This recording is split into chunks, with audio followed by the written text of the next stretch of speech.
The stories that we tell ourselves are worse than anything that's probably ever going to happen. Being able to overcome that shifts everything around the platforms, but also in terms of like the creative process.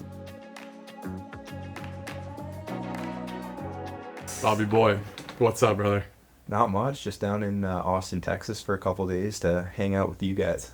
Dude, it's been so cool having you at headquarters. You'd be such a good fit in the office, honestly. It's been so fun getting to see the unique team that you guys have built and people operating in their different roles and the culture that's kind of starting to evolve out of the office. It's been super interesting to see. What have you observed? It's unique. No, I mean, you have a ton of young, super talented, creative people, and trying to cultivate them into a team is definitely a challenge to a certain extent, but it's interesting to see like the different ways people build businesses and teams, and it's super fun. Yeah. Yeah. There's something special about, I mean, it's crazy that you're 25. I feel like that actually blows me away, or almost 25. Yeah. I had to start tucking in my shirt today. 29. Officially 29. He's on the shirt tucking, but they always come over this. The tuck is going to make its way back. I think it is. Yeah, for anyone listening, Brett tucks his shirt in, and it's going to start a revolution. Yeah. I'm converted. Yeah. First convert. I think I might have been the first convert, but Yeah. second.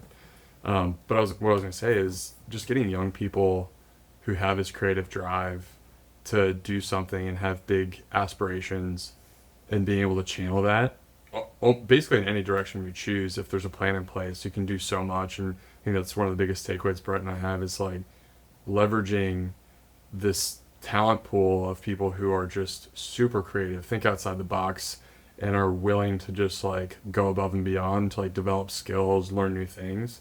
There's almost nothing that can replace that level of hunger and ambition from someone who's like in their 20s and just wants to do something cool. Yeah, like getting around interesting people, I think, is such a massive opportunity set for when you're in your early 20s, when you don't know what that 5 or 10 year goal is, and you don't know necessarily what your passion is or what you want to do for the rest of your life. So by getting around interesting people who have done things before, who are further ahead of you, you get to pick apart and learn the skill sets from different people and start to create your own flavor. Yeah. We had on this guest a couple weeks ago. His name's Zane Griggs. He lives in Nashville, and his whole brand is Fit After 50. And so he's 52, looks like Hugh Jackman, shredded, taking incredible care of himself. Great dad, great husband. But one of the things that he talked about on the podcast that was really profound was this desire that he has to surround himself with people that are like a generation older than him, and then also a generation younger than him too. So obviously we're like 5-6 years apart, but we were both like extremely impressed with the way that you carry yourself, not just in terms of how smart you are with business, marketing. You know, we met because you're running marketing at Sisu Sauna, which is our favorite sauna company, incredible handmade saunas based out of Ohio. So shout out Pete. We had Pete on the podcast. But just like the way that these different endurance races and your mindset, you're a very cool combination of a lot of those things. And it was actually striking to Harry and I when we were walking over to go to the studio. You were mentioning how you had graduated from college about a year ago. So it's pretty insane what you've done in the last year. But dude, for the listener, I'd love to just get a little bit more backstory on you, because you're basically the Dos Equis man and the most interesting man in the world in a 24-year-old's body. So I'd love to just kind of recap your backstory and kind of like all the really cool, interesting things that you've done, because it's fascinating. Yeah, so I grew up in Kingston, New York, which is about 90 miles north of New York City, with 2 older sisters and a younger brother, and then my parents. So super close-knit family growing up. Family values were instilled to a T. And I mean, I learned a lot from the dining room table. That was probably like the classroom where I've learned the most, sharing meals with different people. You get to learn so much about them and their ideologies. But skiing was a big thing. It was foundational for me, and it was a family thing. When we started, we would go to a tiny little mountain in upstate New York and pack peanut butter jellies and bring hard-boiled eggs.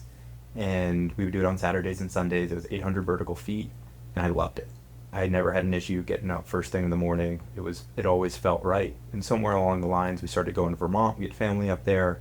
My older cousin ski raced, and I wanted to be just like him, so I got into it. I fell in love with it. I remember being sick in 2006 at the Torino Olympics when Bodie Miller was racing. And from that moment on, I was like, I want to go to the Olympics for skiing. And it kept kind of growing, and it kept coming back to it. And that's essentially got to take me all over the world. Super grateful for the experiences.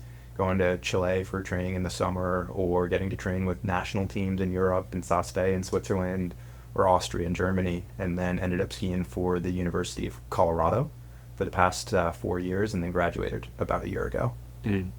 For anyone who's not familiar with what it's like to be a ski racer, talk about what it's like standing at the top of the hill, towing the line, and knowing that like it's you versus the course, but you're also competing against other people. I'm curious, what's the mindset going into a race like that? Yeah, so first, it doesn't just happen every 4 years at the Olympics. Most people are committing their whole lives training for it, trying to get to that next level. But it's unlike any other feeling I've actually ever felt before, other than probably public speaking in front of a lot of people. It's like a similar pit in your stomach, but you're standing up there looking out at the mountains, and you're right, it's you versus the course. You kind of go down and inspect it, but then you have to kind of trick yourself into being able to push the line and take risk in order to go as fast as you possibly can down a sheet of ice. Because in a perfect world, we're not skiing on snow. They'll go down with water injected every 6 inches all the way down. So picture just a hockey rink of perfect ice is ideally what we're competing on. And then they're going 40, 50 miles an hour, depending on the discipline, up to 70, 80 if it's a speed event. And you're trying to calm your mind, but be ready to move as fast as you possibly can and react to everything. And it's the hardest challenge that I've ever had mentally, is to allow yourself to consistently perform at that high level and let yourself free fall down the hill. Yeah, it's interesting, that feeling that you were describing, how the only feeling that you've ever had similar to competitive skiing is when you public speak in front of a lot of people. And I think that's something that ex-athletes really struggle with, especially when they're done, when you basically committed your life for 15 plus years to something, and then you graduate and you're like, all right, that's it. I'm not doing this professionally. Now I have to figure out what else I want to do. And it's really hard for people to get that same experience in the corporate world. I think a lot of athletes mistakenly try and get it, and I'm sure some can get that feeling, which is great. But I think that's something that Harry and I both felt at our jobs when we were living in the Northeast. It was very difficult to replicate the purity of that feeling.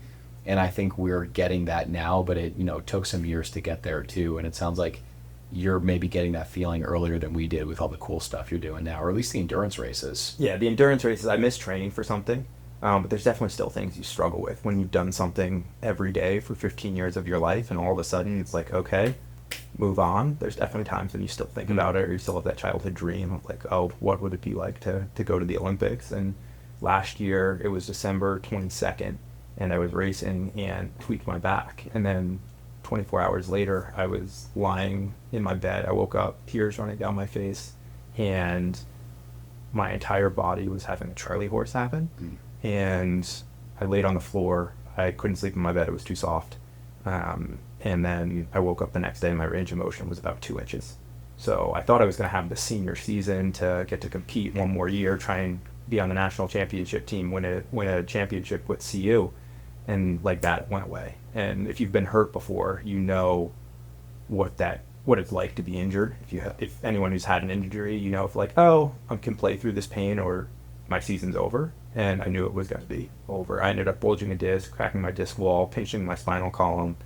I got MRIs up at the Stedman Clinic, and we were talking about disectomies and back surgeries. Dang. So overnight, at the end of the season, my last college season went away, and likely in the same time I'm processing that's likely the end of my career. So walking away from that was definitely a void, but filling it with training for something has been huge for me, just an outlet. Was that injury, was that from a crash, or was it just kind of wear and tear? It was more just like overuse. Skiers have notoriously bad backs. We'll push 3 or 4 Gs in a turn. I probably know 7, 8, 9 kids who've had back surgeries, spinal fusions before 25. I broke my back when I was 17. So I knew kind of what I was getting myself into. I decided to do more of a non-traditional rehab process through yoga, stretching, core, mobility, and was able to get back to like 99% by 10 months without having to get surgery. But it was a long road to get there. Did you feel like you entered a mourning period at all when you realized that the season was over? In the short term, on the micro, definitely. Like, there's so many thoughts running through your head.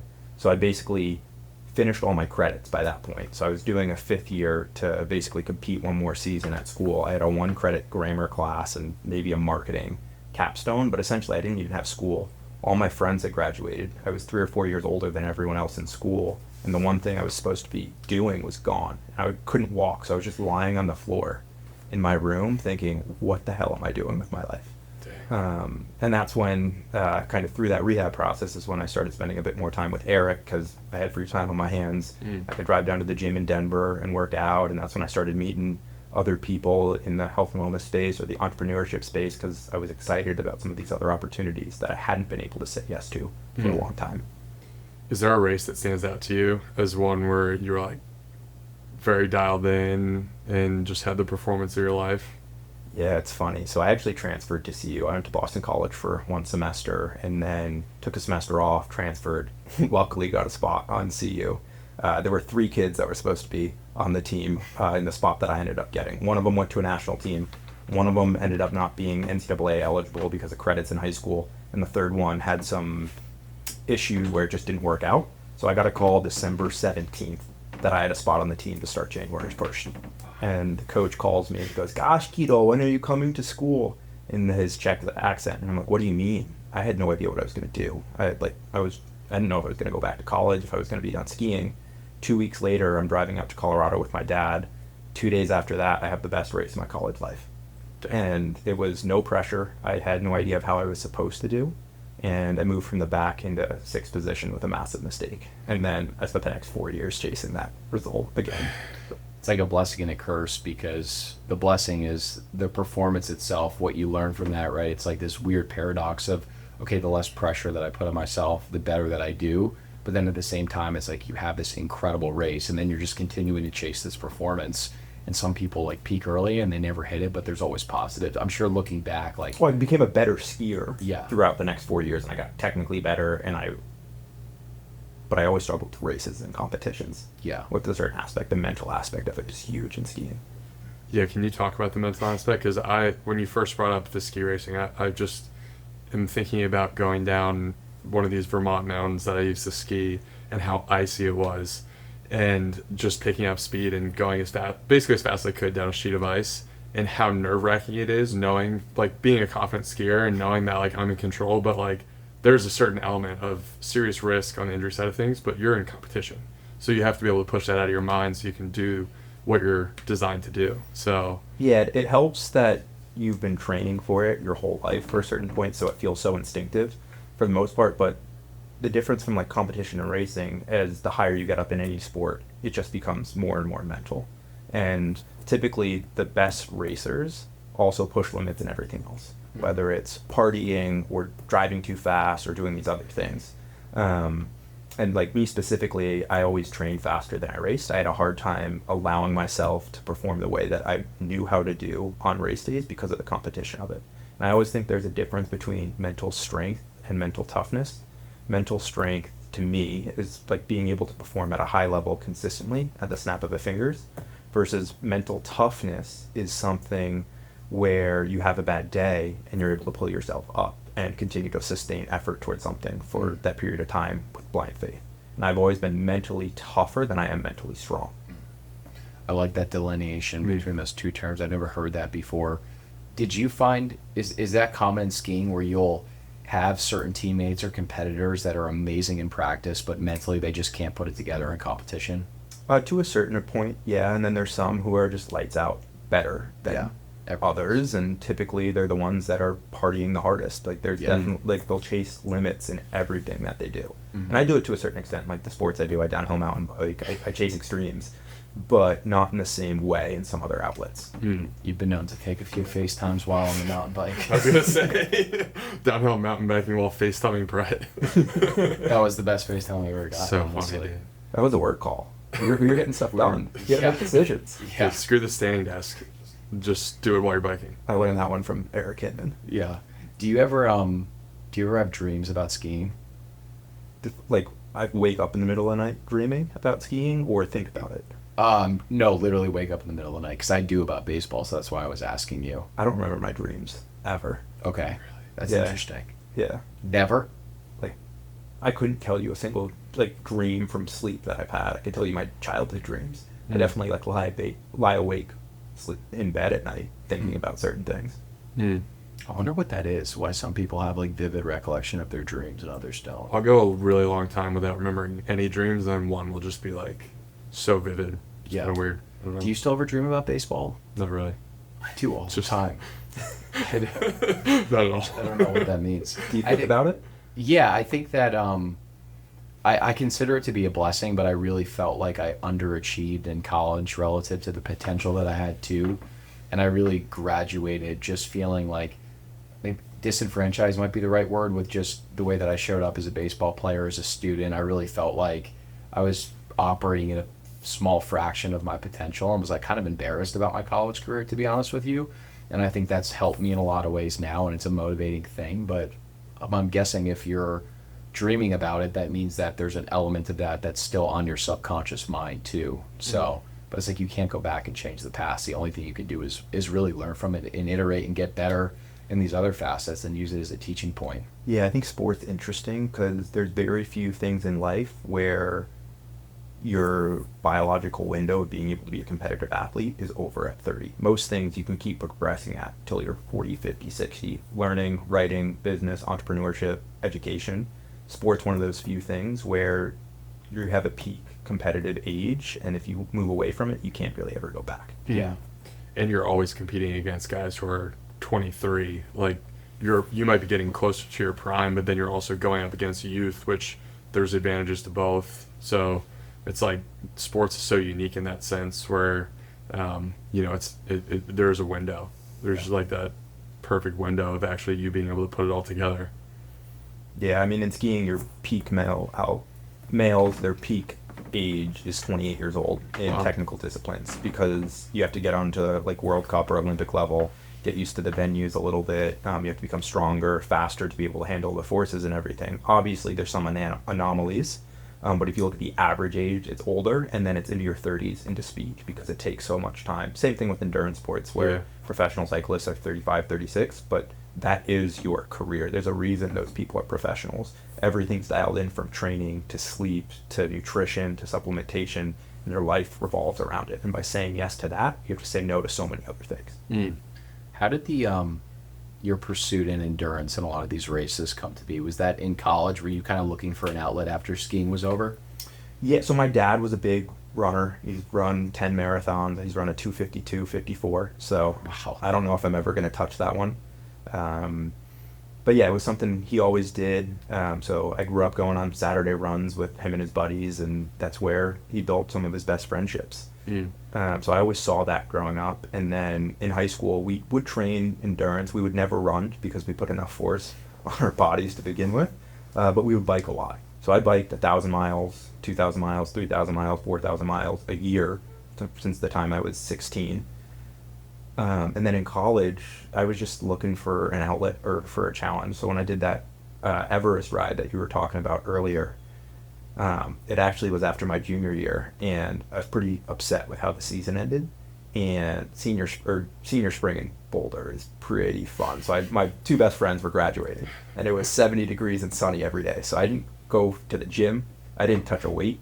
I drank beer and ate pizza for 4 weeks and went from 180 to 205 pounds and had the senior spring of my life. But then I looked at the scale in the mirror the day after graduation, and I was like, okay, it's time to go be an athlete again. So I broke out my road bike, and I couldn't ride the climb to the top without stopping, which is a 5-mile climb, 2,500 feet. It gets up to like 16% grade. So it gets pretty steep towards the top. And I had to take a break, and I was like, what is this?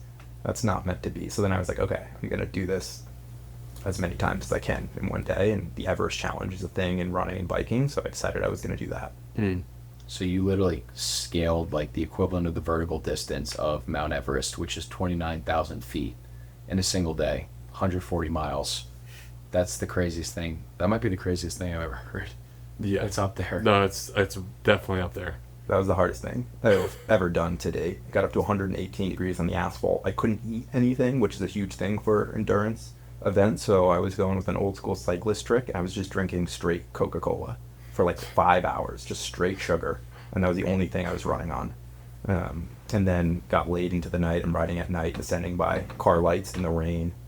And like you go through so many highs and lows when you're doing endurance sports, where like one moment you're feeling absolutely incredible, and the next moment you don't know how you're going to take another step or do another pedal stroke. And it's just a mental challenge to keep going, and then you unlock and hit another limit and get another unique high. Did you hallucinate at all? Like with how far or how hard you were pushing yourself?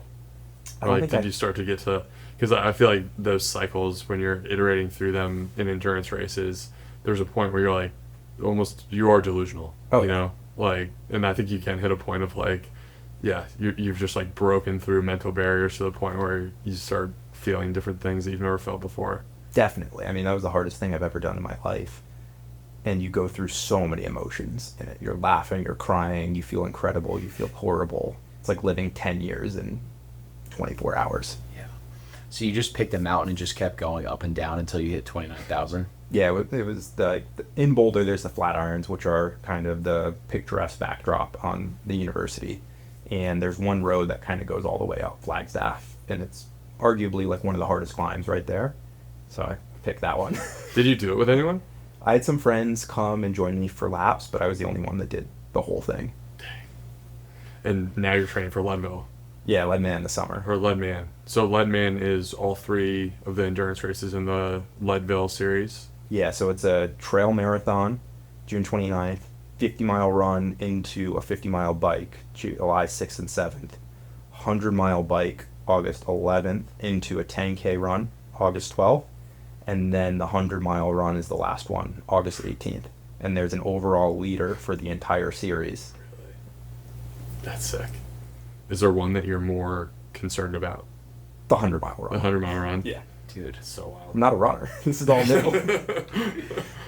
Would you say that I've heard people say like that the Leadville 100 is equivalent to like a 250-mile race, just with the altitude change, the elevation, the texture of like, you know, just the gravel and the branches and everything like that too.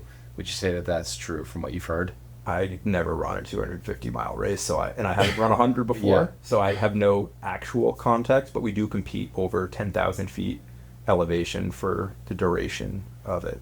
And we're changing, I think there's 12,000, 13,000 feet of elevation gain throughout it, and there's some massive climbs. So Hope Pass is a 3-mile climb with about 3,000 feet of vert, and you have to go up, over, turn around, and then go up, over again, Dang. right before mile 62.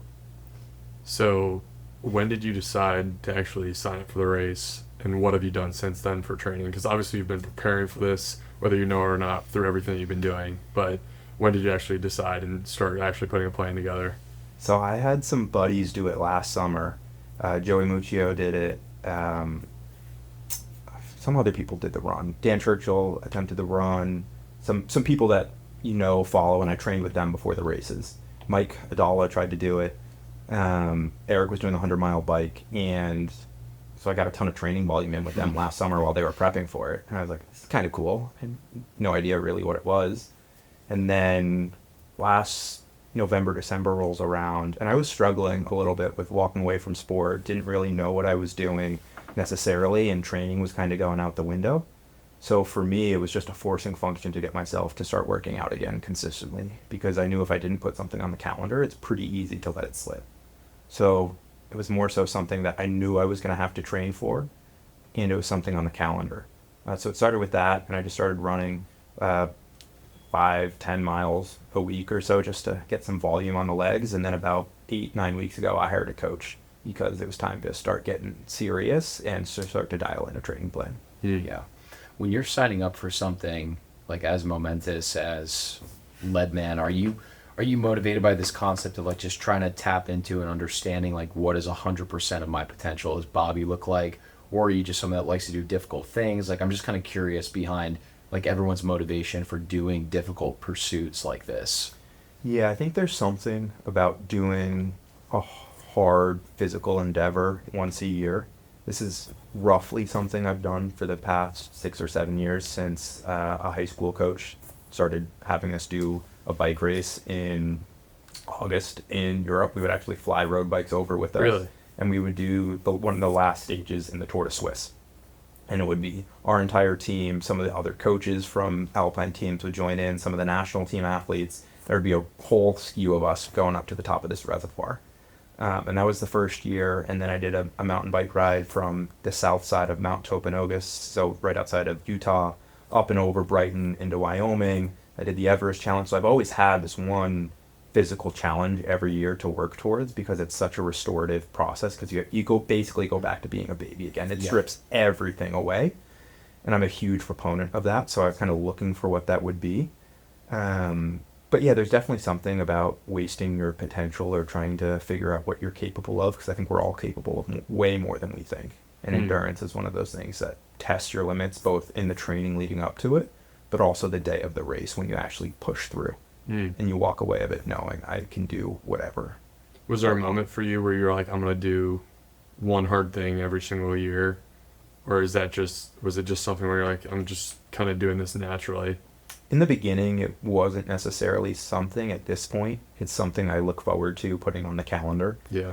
And I mean, I've loved having a coach again. There's like a natural forcing function over having a coach and somebody invested in helping get you better through a goal, where they're looking at your strengths, but also your weaknesses and how to improve them. The training plan shows up in your email or on a platform once a week, and then it just becomes doing the work. And there's something very simple and relaxing about that aspect of it.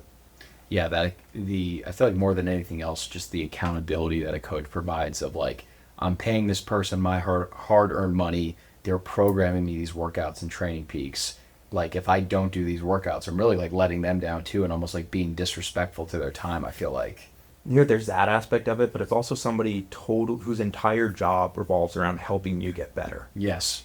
And if you're an athlete, you grow up and you always have that coach who's putting together strategic plans, helping you look at weaknesses on film, and then all of a sudden you graduate and you don't have that anymore. That was something I missed. Dude, good on you figuring that out early in your 20s, because I feel like for me, it took me a little bit later in my 20s to realize that I was missing that coaching element, and the void is huge, because if you're an athlete and you're constantly getting that feedback and you don't have people who are constantly like pressing you to continue to develop, like a lot of times in these corporate jobs, like you'll have a senior, but they're not necessarily like looking at everything you're doing. It's either just kind of like good work, bad work, or like, I'll take it and take it from here.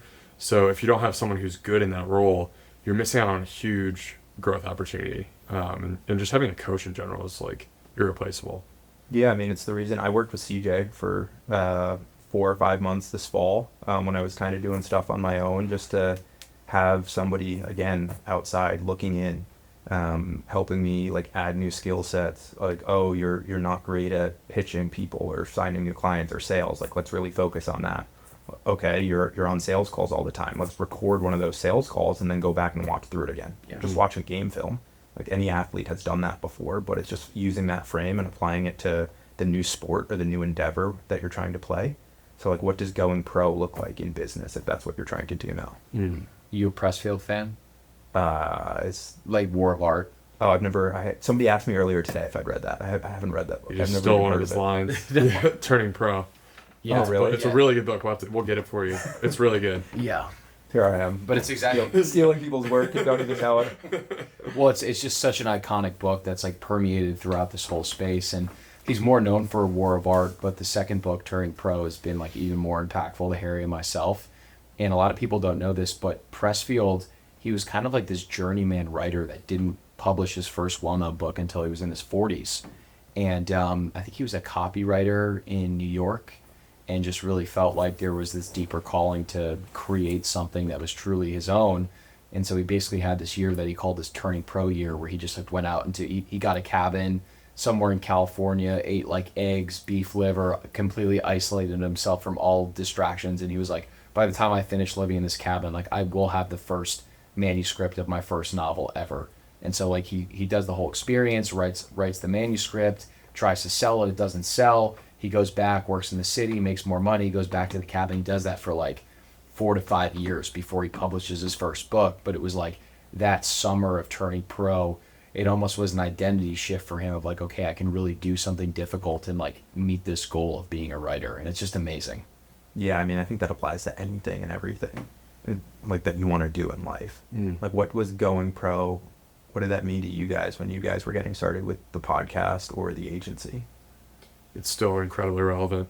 I feel like we're not even close to where we'll be when we feel like we're officially pros.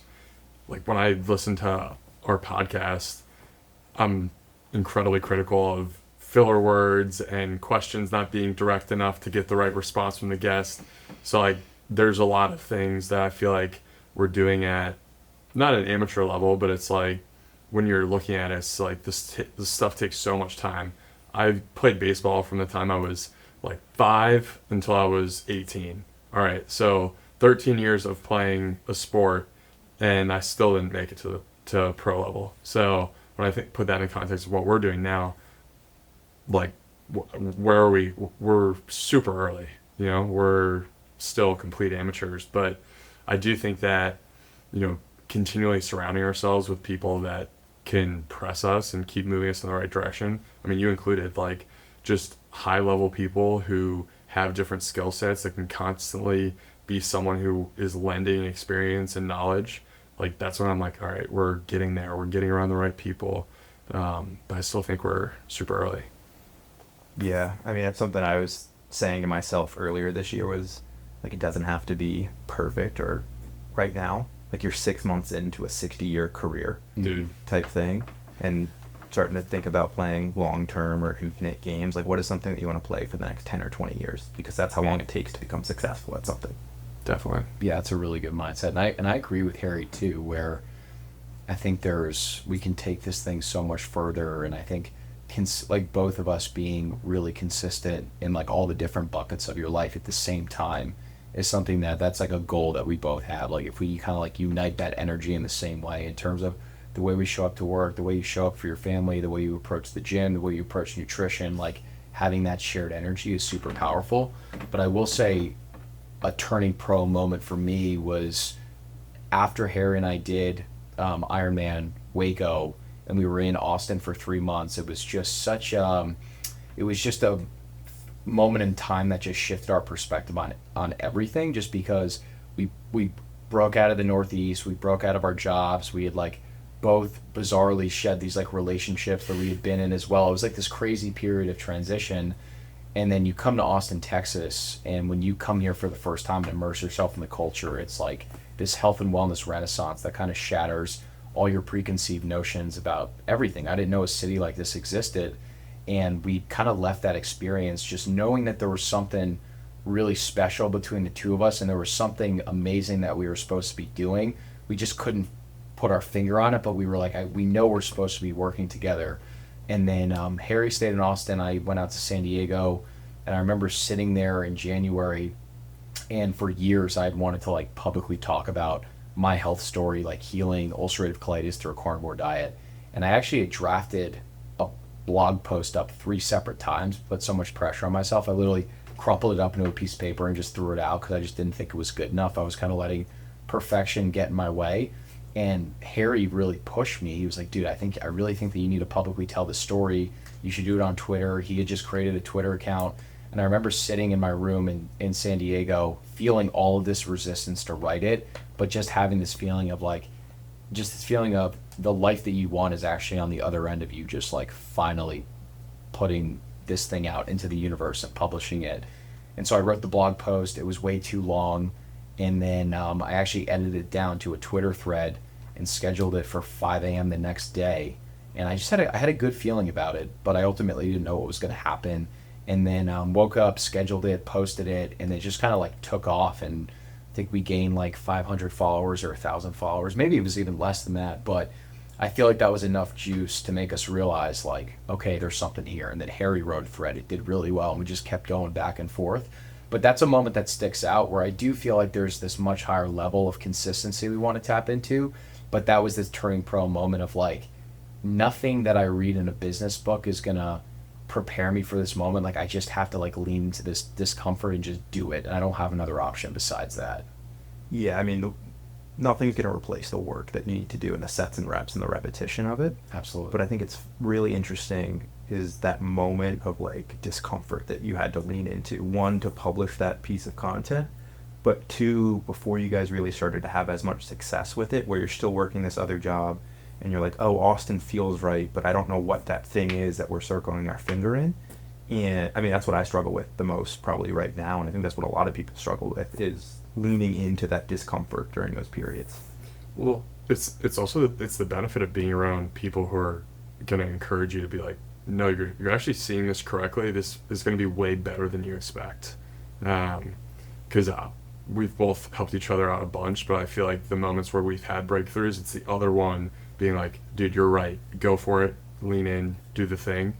And I think it's tough to replace that level of camaraderie, just like someone who can see the things you don't see, because there is always that other side, like the other side of that feeling of fear or just the resistance that you're feeling with Brett's story, like publishing it. I was like, dude, this story's amazing, you wrote it incredibly well, there's really, like, the only thing is like the maybe personal vulnerability that is a little bit raw and uncomfortable, but like this is going to be valuable to people. People are going to hear this story and think about change. Maybe it hits someone who's like struggling right now in the moment that you were struggling in.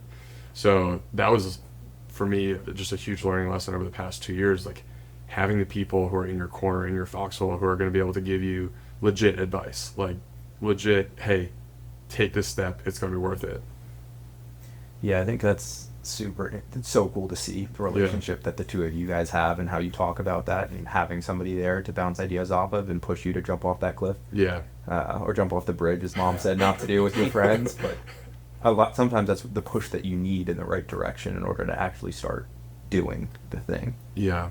Well, I think most people, after taking a risk, surprise themselves with how capable they are of, finding the parachute on the way down. And even if you end up hitting the ground and, having a few bumps and bruises after you hit the ground, most people probably will say it wasn't as scary, or it wasn't as intimidating as I thought it was, looking, from the perspective of before you take that step and before you take that leap. But that's where all the growth happens, is on the way down, when you're in a little bit of a panic mode, or like, you're in that grind up late at night, putting the story together, trying to make sure it's perfect, like going through the details of making every single word the right way you want it to be. That's when you're actually growing.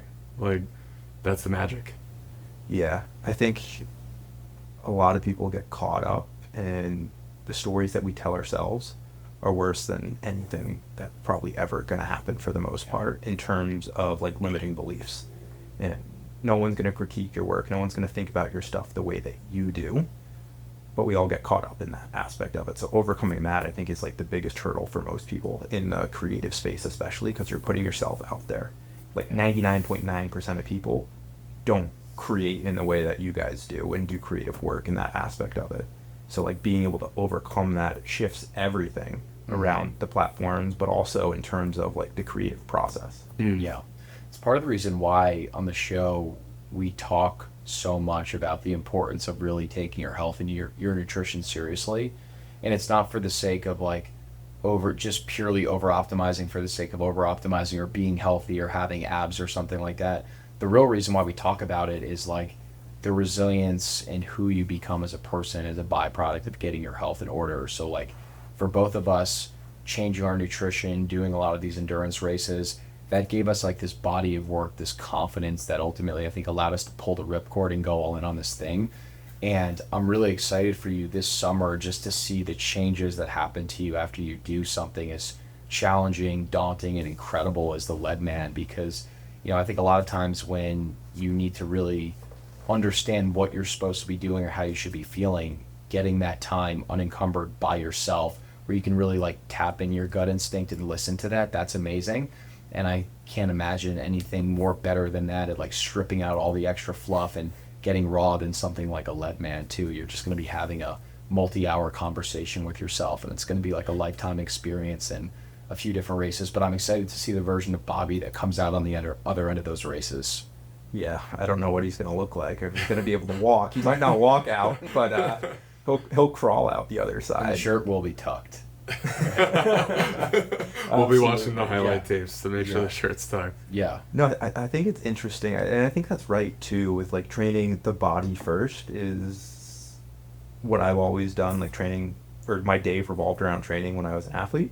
But like I still maintain that now because getting up and doing a workout at 5 to 6:30 in the morning or something before you start the rest of your day creates such a high and so much momentum for everything else that you're going to do. And I think if your body's not right, health, nutrition, sleep, how are you going to perform in these other areas of life? I think it's super foundational. A workout at the beginning of the day can set the tone in a way that like nothing else can. You can have a negotiation with yourself. Like no one wants to get out of bed first thing Yeah. in the morning Yeah. at 4:30 or 5 when the alarm's going off to get up, go outside, and you go for a rain when it's wet and cold and windy outside. That's the last thing you want to do. But like building the habit of getting out of bed and doing that and just showing up and getting an accountability partner built in to that is having somebody who's going to meet you there is such a forcing function that can create so much more momentum throughout the day, but then it compounds over a week and compounds over a month and then a year. All right, you've had the chance to be around Eric Hinman for some time now. I'm curious what your take is on just the level of athlete and performer he is. Like, it's amazing. From the outside looking in, it's literally amazing what he does from a physical standpoint and also a work standpoint. From the inside looking out, it's Yeah. amazing. Like, what is up with this guy? So I'm curious, like, what you've learned from working with him. I mean, the short answer is so much. Mm-hmm. We met from a friend of a friend, and he was like, "Oh, you mountain bike? Let's go mountain biking." So I went mountain biking with him, and he's kind of like looking over his shoulder, and I'm not getting dropped. He's looking over his shoulder, and he's pedaling a little bit faster. I'm not getting dropped. And Because that's his thing, though. Just to clarify that, I've heard that he's a menace on the mountain bike. he was a And he world-class drops triathlete. everyone. Yeah. He could hold 250 watts Yeah. for hours. Yeah. So you're keeping up with him, though. He's looking for you to get dropped, and you're not getting dropped. And not for a while. Yeah. And then towards the end, he kind of takes off. But then we became friends and started mountain biking together. And then he's like, "Oh, you train CrossFit or you work out or lift weights?" He's like, "Come do a CrossFit workout with me." So then I go to the gym with him, and I mean, I back squatted 2 days a week and power cleaned 1 day a week since I was 12, so I could hold my own in the gym or something. And like our whole friendship was built from training together. So it was my built-in training buddy and accountability partner. But then it's kind of opened the doors into so many other worlds and people. He's one of the most incredible and probably incredible people I know, but he's also opened so many doors, and many of them were actually in the sauna because he just has everybody come over to the house at 4:30 on a weeknight, and 6, 8, 10 people show up, and you meet them, you sweat in the sauna, get in the ice barrel, get cold, and you're talking about business, entrepreneurship, and life, and you start to see behind the scenes on all these incredible entrepreneurs and high performers and athletes, and start to pick apart the pieces of the different elements of the things that they're doing and start to add it to your own game, where it's like, oh, Harry's an incredible writer, and Brett played professional baseball and gets up and goes to the gym and is now a triathlete. Okay, like he's building a company. What are the things that I can then pull from Harry and then from Brett? And you start to develop your own recipe for success, or even what your life looks like. Like he's mastered lifestyle design, where he gets to wake up, make espresso, his whole day is structured around his tiny wins that are written out and how he wants to do it, and he gets to optimize it around training, health, nutrition, entrepreneurship, interesting people who really care about him. And he's cracked life. Yeah. He really has. How many people would you say would be like, if I could design the perfect life, I want it to be like Eric's? I feel like we've heard like 50 people say that. I mean, just his setup in his backyard. Feel like most guys at least want something that looks like that, like overlooking the mountains, has a gym set up outside, sauna, gets to hang out with his friends on a regular basis, works with cool brands. Like, yeah. Yeah, and there's an incredible amount of work that went into that Sure. behind the scenes, where he's working, owned a restaurant, was training as a professional triathlete, so 20 to 40 hours a week while working a tech startup job. And something he doesn't really talk about is he read a book, Never Eat Alone, which is basically you're supposed to share your meals with people. And he never ate alone for 12 years, where it was coffee meetings and lunch meetings and dinner meetings. And all of a sudden people are like, how do you have this network and know all these people? Well, he sat through a lot of bad coffee meetings and probably a lot of bad first dates somewhere along the way in order to get to meet all these absolutely incredible people. And that just compounds over time. It's one of the most underrated books ever, by the way. I read that in college. It's Keith Ferrazzi, I think, wrote it. Did you ever read that? They give a copy of it. I in the have a office. copy of it. I don't The think orange I've read book. it. I don't think I've read it. Well, you kind of do a lot of that stuff naturally too. Yeah, I should read through it because there's probably a lot of things I can take from it. But Eric is someone who inspires me a lot with that because I naturally do like to bring people together, and his ability to just seamlessly, and as you said, tons of work building up to that. But at this point, it seems like it's so natural to, the point where he's just having, 3 to 5 people over at his sauna in his backyard. But he's been able to tap into something that's pretty special where it's like he is facilitating these events. And if us two meet in his sauna and he literally doesn't say anything, but it's like, where'd you meet? Eric Kingman's sauna. Like he gets some level of credibility from that relationship being built. And Yeah, I don't think he's he- an ultimate connector. yeah, That's what he gets energy from. Yeah. For sure. You get to see it when he gets to have other people around. And, like, real friends want to watch their friends win. So if you're Totally. a genuine person and you're like, oh, Harry should really meet Brett because they're doing the same thing, you get energy from it. It's who you want your friends to be. Your thoughtful Absolutely. friends or whatever else you want to call it. yeah. In Austin, like when I go around town and see people that have come together through like an event that we've hosted or like a run group that we've done, it wasn't even anything that I had any foresight on or we've had any foresight on other than just trying to bring people together. But seeing people who you're like naturally, they're like, wow, they were, that was meant to happen. I don't know how I didn't think to introduce them. But yeah, there's something I think Brett and I have done since getting to Austin, and I think we've built out a great network through the show, but also through stuff in Austin, is just trying to create these serendipitous moments where people can just naturally come across maybe their next friend, business partner, or just someone that they can pull from, like what you're saying about just, someone who can offer up some advice or a skill set in a conversation that could only be 20 minutes, but it might be like a perspective shift that gives them that motivation to do something different with their lives. So it's cool just seeing relationships form naturally. And I think Eric has just mastered it. Yeah, it's something that I've done probably for the past 18 months or so is I like to call them Zone 2 meetings, where I've sent blind emails or blind DMs to people who I found interesting or wanted to learn from for years. And you can get pretty crafty with writing a subject line to get somebody to open it. It's like writing a tweet thread or a hook or something. And that was like where I first cut my teeth. I was like, oh, if I really want to meet this person, how do I get them to open this email? And then how do I get them to read the next line? And how do I get them to say yes to a coffee meeting? Like one of the things that kind of stood out, at least in the health and wellness space, was a lot of these people train, whether they're entrepreneurs or athletes. Why don't I just meet them at the gym? It's somewhere they're already going to be going, something they're going to be doing, or go for a run. So I've been doing Zone 2 meetings, and I got to meet some incredible people and get a workout in with them. And it's such an easy, low lift for them because it's something they're already doing. And you build relationships through shared suffering. So if you go and get a hard workout in, or go and rip a run with somebody and suffer together and are able to keep up, all of a sudden you look at each other afterwards and there's a mutual respect that's deeper than any tequila shot in a bar or any cup of iced Americano. Yeah, it removes friction, right? Because it's already, like you said, it's already part of their routine. They're going to go to the gym early, so they're kind of just like flowing with that. You're suffering together, you're sharing endorphins, and you actually get to know someone in the midst of like a challenging workout or something like that too. It kind of like breaks all those barriers down that might be similar to like when you're sitting across the table for a cup of coffee. Like you get rid of all that resistance. Yeah, it's pretty interesting to see people too in hard workouts. It tells so much about them. Yeah. The person who doesn't get up off the ground and starts skipping reps towards the end, you're like, you're not the person I thought you were. Yeah. Or they're absolutely crushing and cheering you on. Like a huge thing is like I love like noticing at the end of workouts, if it's a big group workout, who's there cheering on the other people at the end of it. Yes. See who's kind of packing up ready in the corner. Tells you a lot about the person. Yeah, we actually have a buddy, Khalil, who runs Sun Life Organics. God, and he's taking so much of my money. Yeah, dude, $75 every time. You get the billionaire bowl. The billionaire bowl. Well, no, it'll be a smoothie, a ketone shot, and a bottle of water, and it's like $48. But it's the best $48 I've ever spent because the quality is literally that good. Everything is the highest quality ingredient. But he actually, I don't know if he had told you this story too. He might have told both of us, but he was close to investing in an Austin-based company, and he got a workout in with the founder of the collective.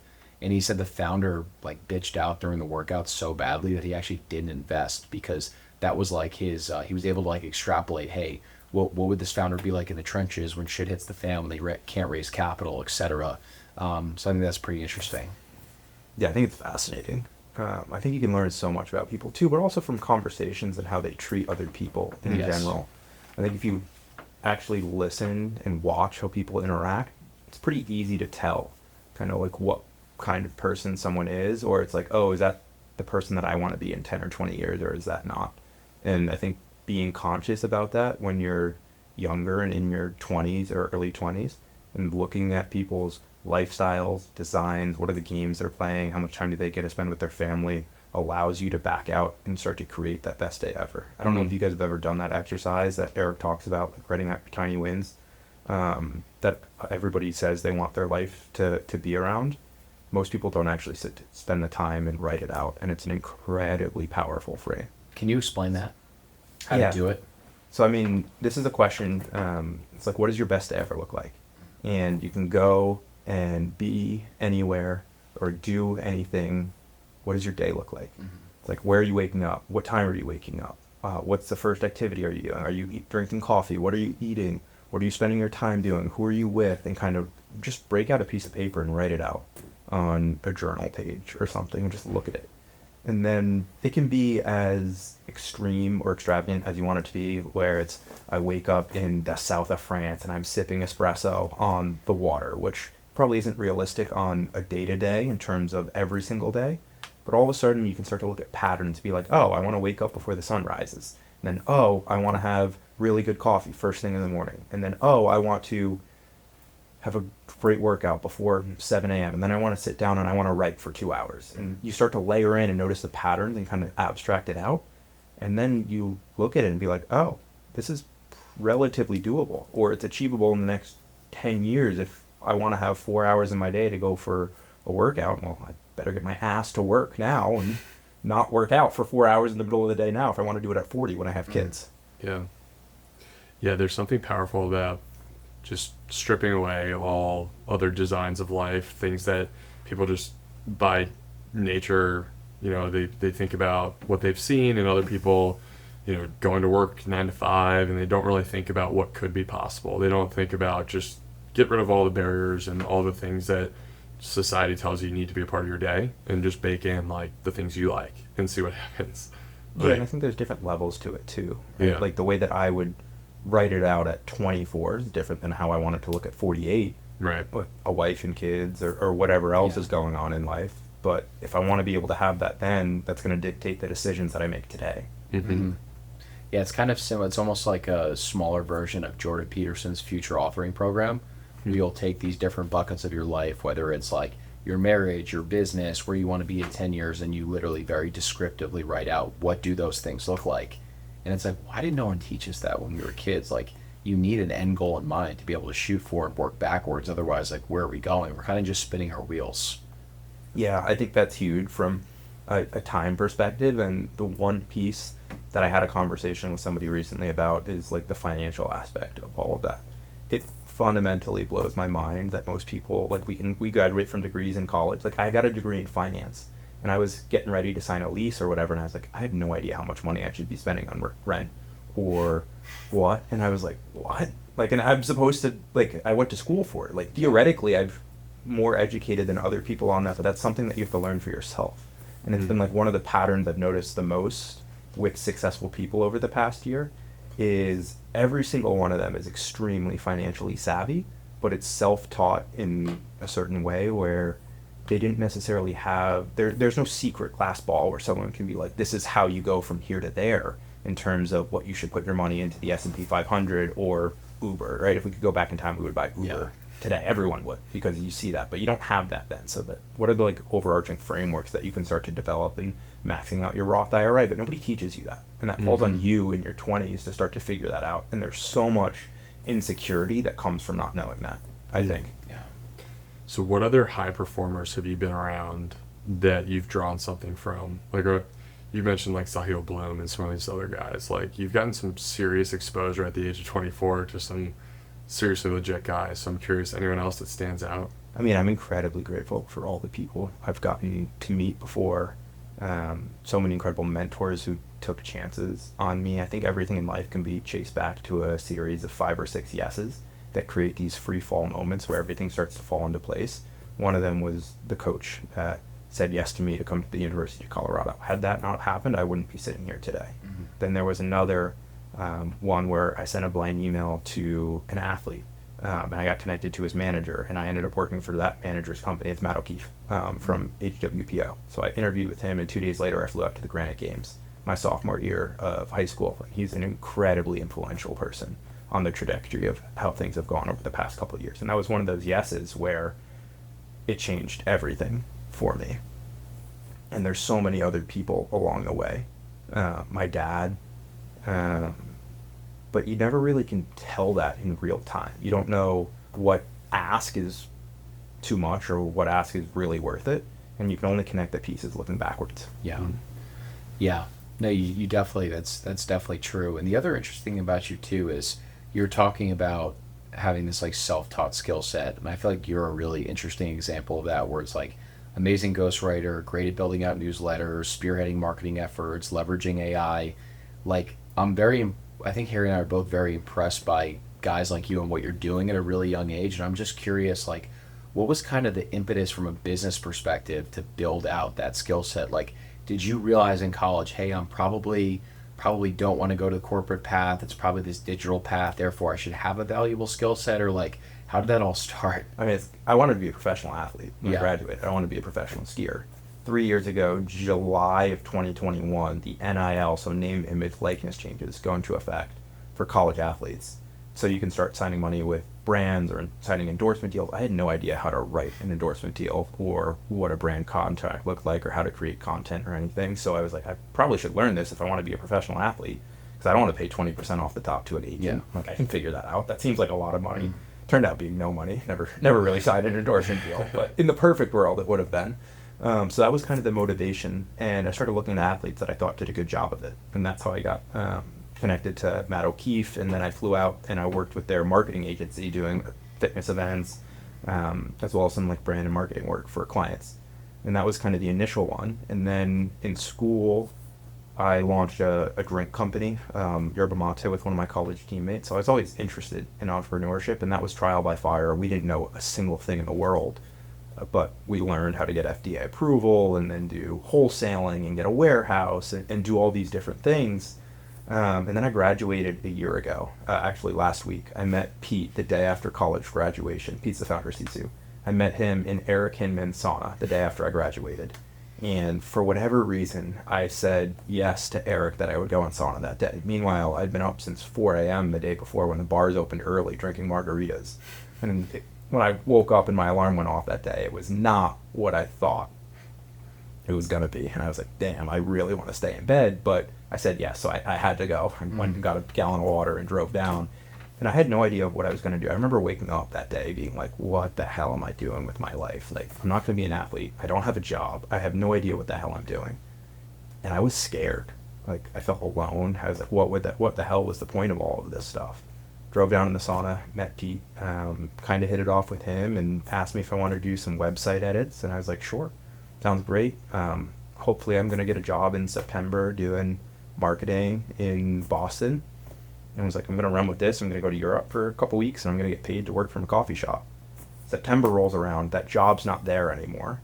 I'm like, okay, what do I do now? This is going well, but I don't really have the skill set to keep doing this. And that's and I was kind of writing for some people, but I wasn't really good at it. I hadn't written a paper since like sophomore year of college, and somehow I convinced people to let me write for them. So then I was like, okay, I need to learn how to do this. Then I started spending 2 to 4 hours a day writing by hand. Originally, I transcribed some books, and then I started typing them.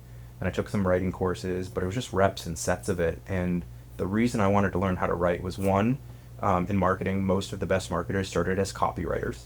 It teaches you control over the language. 2, AI is being trained off the written language. So if you learn how to write, you can essentially learn how to build code. And once you can write your own code, you can train the software to do whatever you want it to do.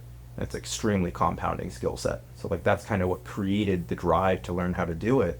But I got to optimize time to be around really interesting people if I was willing to ghostwrite for them. So I was optimizing for opportunities, learning, and relationships. And like I just happened to have to learn how to write in order to do that based on the decisions I was making in my life. Got it.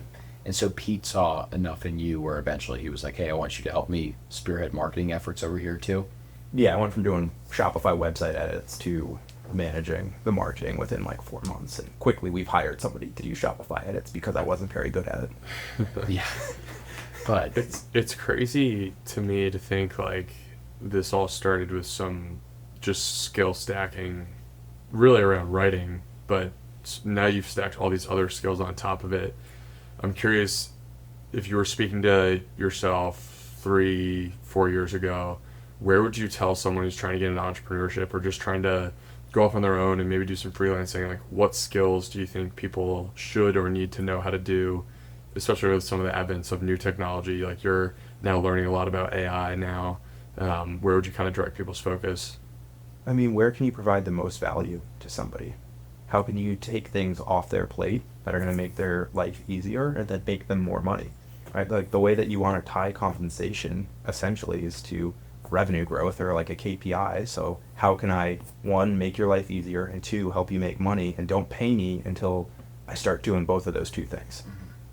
Like that's the easiest way to get around really high performance, because if they're going to give them back time and you're going to help them make more money, who wouldn't say yes to that? Yeah. It's just writing the incredible offer, Yeah. essentially.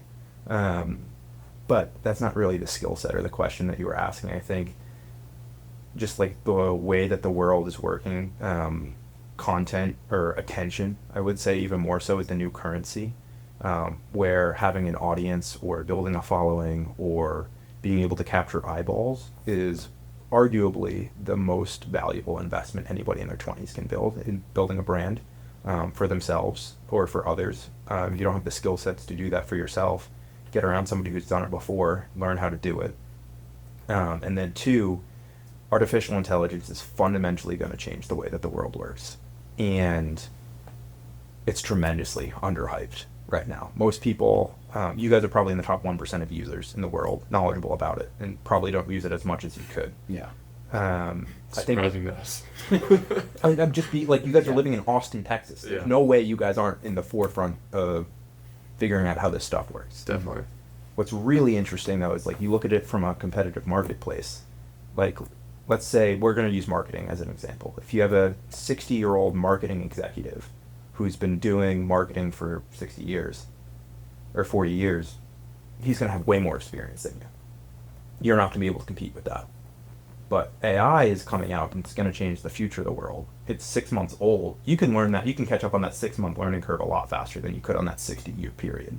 So how can you become an expert in marketing with AI to then be able to provide value to this 60-year-old executive and be like, oh, yeah, this is the way that you guys have done things. Here's how you can involve the new technology to do it better. Now, that conversation that you have in the room is very different when you're 24 talking to a 60-year-old executive. Like, you're asking things in a different way. But everybody has value to provide based on the experiences that you have. How can you optimize the skill sets that you're learning at 24 years old to create the most value for you and leverage long term? Are there any AI-driven platforms that you think brands should really be leading into and leveraging right now? Casper.io is one that I find fascinating. It's essentially building AI workflows for everything in your team, or has the function to do it. It's relatively simple. I'd be bullish about that one. And then ChatGPT 4 is the one I use the most, just because it's kind of built off the open AI model, like language source. And I think that kind of has the staying power in the way where, like, Google was the first one that came out with a search engine, and there's a reason we call it Google. Right? We don't call it going to Bing, even though Bing is making a comeback right now because Microsoft's pushing. But that's regardless of the point. What's the next evolution for AI? Like, I feel like right now it's still so early. Like, you even hear like Sam Altman the other day. I heard him in an interview saying that in 6 months you're gonna laugh at what ChatGPT like 4 was, because it was legitimately like nothing close to what we're going towards. So I'm curious, like, what's your perspective on where this is all heading? Yeah, well, given I'm not Sam Altman, I don't have that kind of insight. I'm not that much of an expert at AI.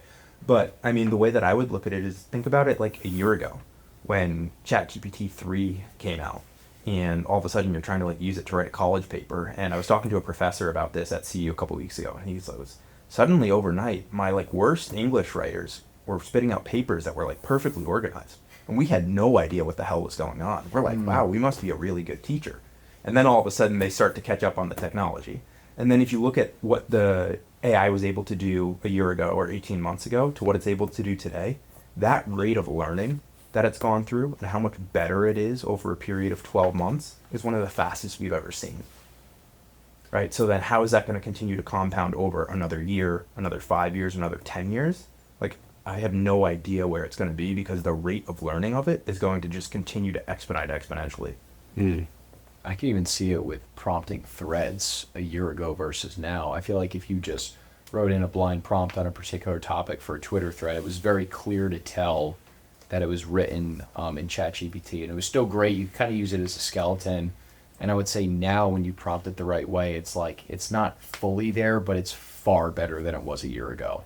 Yeah, a lot of our issues with AI comes down to our ability to communicate with the technology, not issues in the fundamental technology. Like, most people don't have clarity of thought around the ideas that they're doing and are not very good at giving directions. Yeah. Right? Think about it to an intern who you hire for the company. If you tell them just go get me a coffee, they're going to come back with a black coffee, but you're like, oh, I really wanted a cappuccino with an extra shot of espresso and 2 pints of hazelnut. Right? So if you don't tell them to do that, they're not going to do it. So like, thinking of it as an intern, I think, is a very interesting frame around the idea, because it really just comes down to the specificity. Yeah, that word. I'll just say. Yeah, I'm not even going to try, of the direction that you give it, right? So if you gave it a 200-word prompt or 200-character prompt, write me a Twitter thread on regenerative agriculture, versus a 750-word prompt with 4 examples of Twitter threads that you've written, write me a Twitter thread, use this type of structure that has 4 different options of hooks that you write, and then you break it down in steps further where it's like, okay, I want it to be punchy, write as an expert copywriter in the voice of Joe Sugarman and use a punchy 200-character hook, have it be spaced out in this way with this structure. Here's 4 examples of my writing. All of a sudden, you're going to get a very different response. Dude, that is so wild. Just to think about that. I remember even like when you and I and Harry all met, and you were giving me some instructions just to prompt better on ChatGPT. This was right around the time that I think we had a shipping issue for Noble.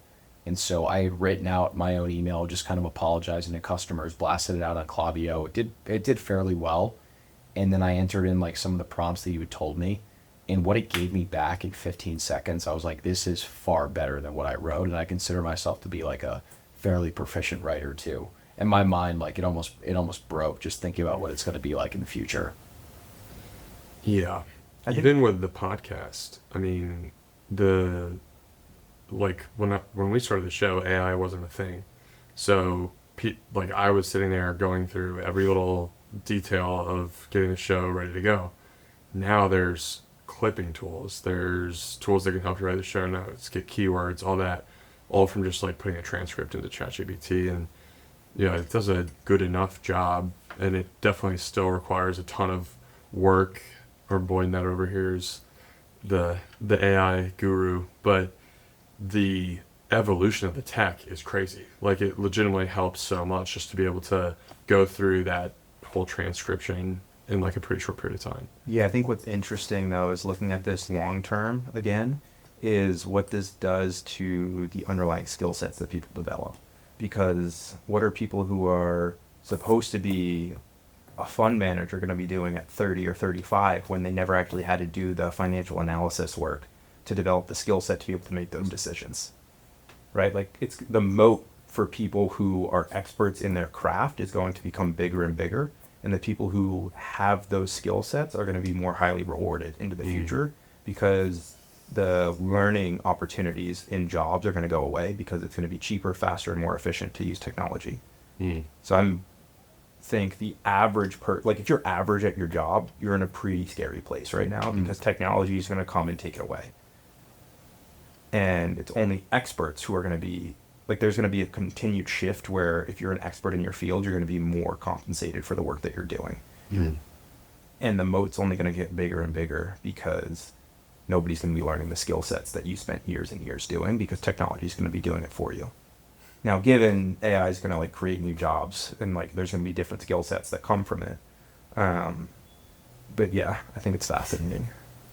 It really is. So don't be average. No, Yeah. I mean, I don't think anybody like the average American is overweight, divorced, and obese.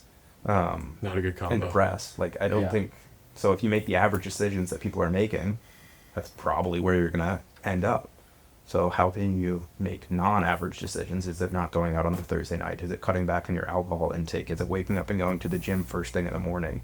How can you do things now that are going to create the life that you want in the future? Mm. Are you generally optimistic about the future? Like, I think there's like a lot of people who can get like doom and gloom talking about what you're talking about with AI, maybe taking a bunch of people's jobs, but I see it as an opportunity. Like, Yeah, I would definitely say I'm like a glass half full kind of guy. And it's super interesting where like I think entrepreneurship in general has been democratized by these tools as well as Shopify in a way that never happened before. Like the average person can pick up the skill sets that we were talking about earlier and make 100, 120, 130 grand at home with control over their own schedule in a way that's people have never been able to do before.